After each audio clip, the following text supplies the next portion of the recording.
Hi everyone. Well, you know, time is relative to where we are in the universe. So it's noon and I'm a little late because getting the Facebook video camera to work was a tiny little bit of a challenge. I thought I had it all set up, so very much sorries. Lead in week. But I told you yesterday I was going to give you 4 simple steps to transcending triggers, and how appropriate that we're having triggers right now. I'm glad you're here. Thanks for stopping in. This is my first live broadcast on Facebook, so working out the kinks is part of the process, and I'm always beginner's mind whenever starting something new. It helps to relieve a lot of stress. Okay, so listen, I know we're right in the Lion's Gate, roar! There's a lot going on right now. We have a lot of transcendent activity, which is allowing us to go through some of our darker times, and we're like purging, and people around us are purging, and a lot of triggers are going off. So today, I'm giving us, again, like I said, 4 simple steps to transcend the triggers. For those who don't know me, I'm the Reverend Dr. Kathleen Fenity. I'm the author of Under Thunder Mountain. It's available on ebooks. I'm also an educator in medical humanities, a doctorate of medical humanities, Reverend with the Universal Life Church, and Reiki Master Teacher Trainer. Welcome. Okay, so here we go. We know that this is an ongoing process for all of us, the triggers that come. And I was going over some of my notes, and I thought, well, look at this. How many of you have had, like, just in this past week, one after another of not monstrous triggers, but just the daily tweaking triggers that come along, that are our irritants, that we just can boil and become the mountain from the molehill? Let me know. Leave a comment. If you have a particular trigger, leave a comment about that too. It could be that one of the triggers is you don't like it when a person leaves the door open, and that bothers you. It could be as simple as you don't like the way a person folds a towel. These are little triggers, but they can build up if we don't know how to handle them. So let's begin. There's an old rule analysis tool that is used in the legal system called IRAC, I-R-A-C, and it's Issue, Rule, Analysis, Conclusion. And I thought, well, isn't that interesting? Because IRAC could be used for anything we want to use it for. And when we're in the middle of a trigger, what do we need to do? Step number 1, identify. What is going on? Is this something that's happening outside of me that I have no control over? Or is this something that is a part of who I am and that I'm actually capable of stopping it? So identifying what that trigger is really, really vital.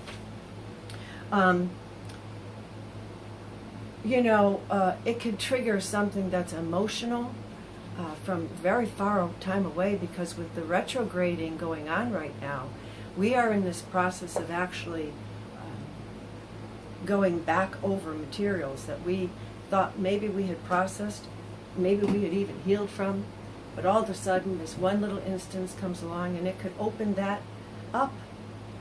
We want to look at it slowly, identify it. What is it that's going on here? If you could stop that right in the track of what's happening, then we then have some power to not feed that trigger. We all know what it feels like to be triggered, What we want to know is, what's the source?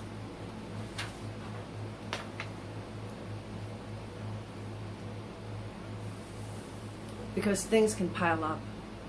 And if we can identify a source, then we can at least go to that source and we can work with the source, whether the source is ourself or whether the source is our partner, or whether the source is at work, or whether the source is, in the church, or if it's in a place of business, or if it's in your home.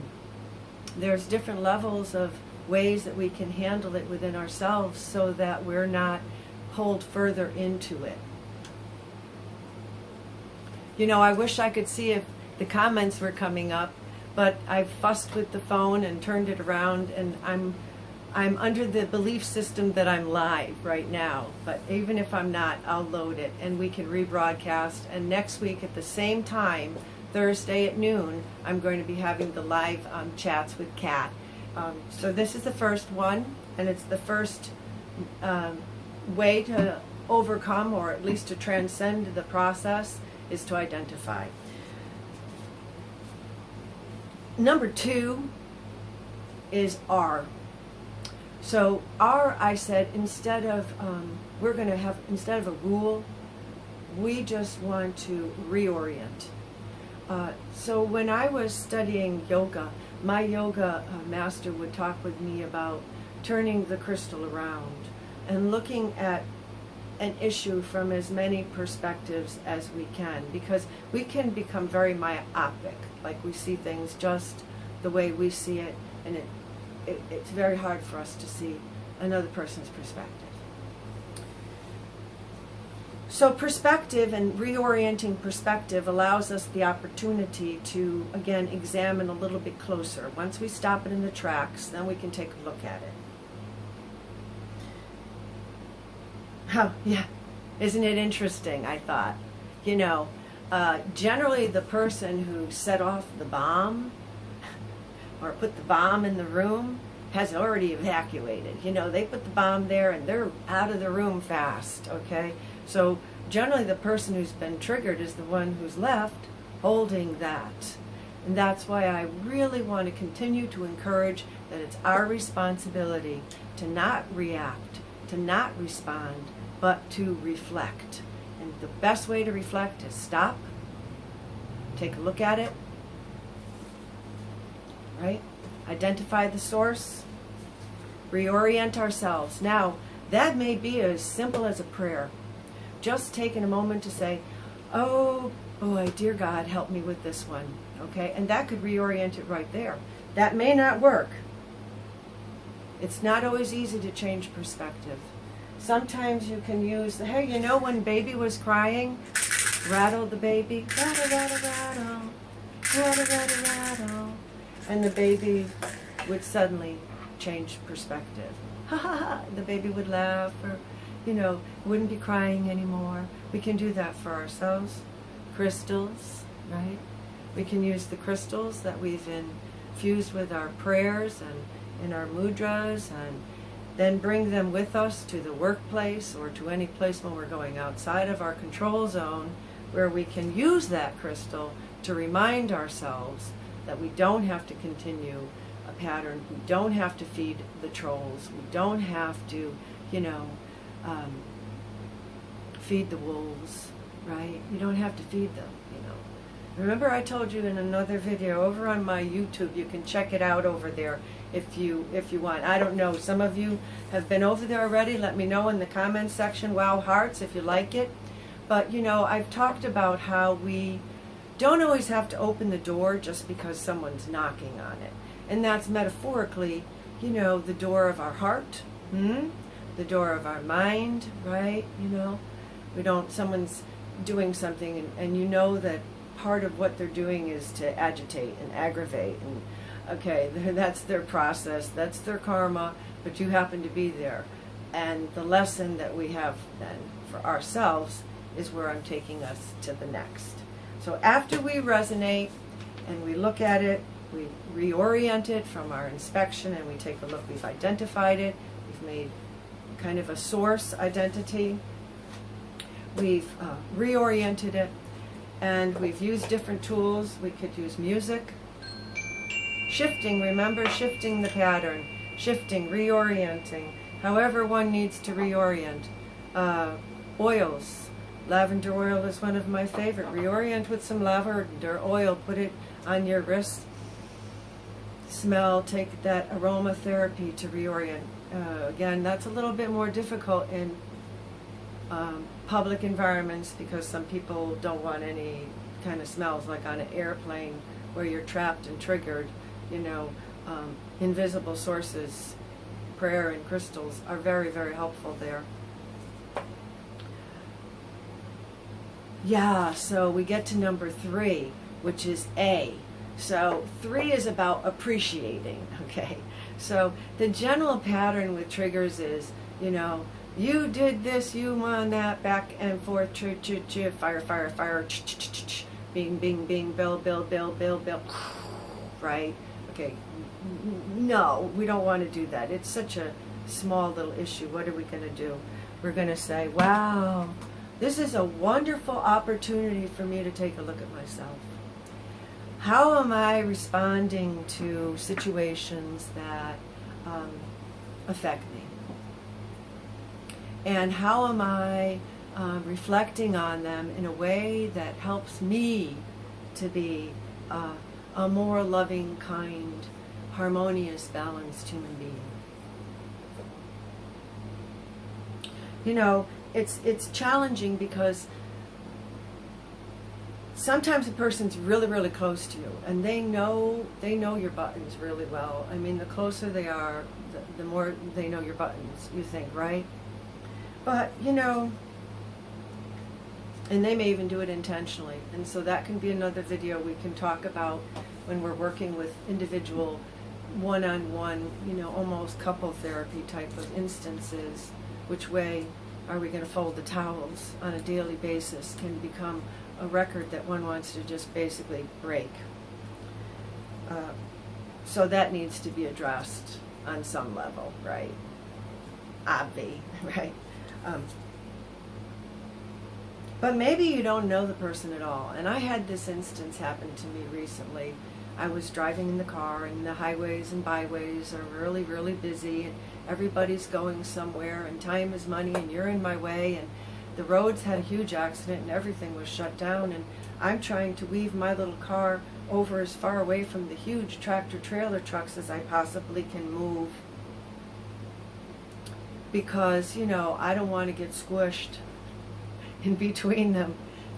And one of the tractor-trailer truck drivers came out, and he started banging on my window and screaming at me through the window. And, you know, I'm in my car. I don't have really good air conditioning. I'm just sitting in there going, geez, you know, I'm basically now calling in all of my angels and guides and keeping my cool, because anything can suddenly escalate into something that it was never intended to be for anyone. So my job at that moment was to basically bow my head in a namaste, prayerful, meditative stance to him, and he eventually just walked away, and I was able to move along a little bit more on the road.